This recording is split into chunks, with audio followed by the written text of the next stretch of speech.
అసలు అర్థం పర్థం లేకుండా విమర్శ చేసినా అంగీకరించాలా? దాన్ని కూడా ఊరుకోవాలా? మీరు తొందరపడకమ్మా అంటారేమిటి నాన్నగారు ప్రతిదానికి అని అడిగింది. అడిగితే ఆయన అన్నారు, అమ్మా నువ్వు రాసిన విషయం ఏదైనా ఇలా పట్టరావు ఓ కాగితం అన్నారు. ఆవిడ వ్రాస్తూ ఉండేవారు వ్యాసాలు. ఓ కాగితం పట్టుకొచ్చింది. నేను అడిగింది ఏమిటి, నాన్నగారు చెప్తున్నది ఏమిటని విసుక్కుని. ఆయన కాగితం వంక చూసి అన్నారు, అమ్మ మార్జిన్ వదిలిపెట్టామి, అది కూడా రాసిపోయావా అన్నారు. ఆ అమ్మాయింది, నాన్నగారు కాగితం అంతా రాసేస్తే అందంగా ఉండదు, మార్జిన్ వదిలితేనే అందంగా ఉంటుంది నాన్నగారు అంది.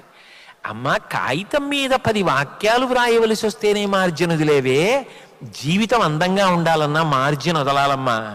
అక్కర్లేని విషయాలు నీ మీద అన్నవాళ్ళని వదిలేయడం కూడా నేర్చుకోవాలి తప్ప అన్నిటికీ ప్రతిస్పందించకూడదు. సంయమనం కోల్పోయి చట్టవిరుద్ధమైనటువంటి విషయముల జోలికి వెళ్ళకూడదు.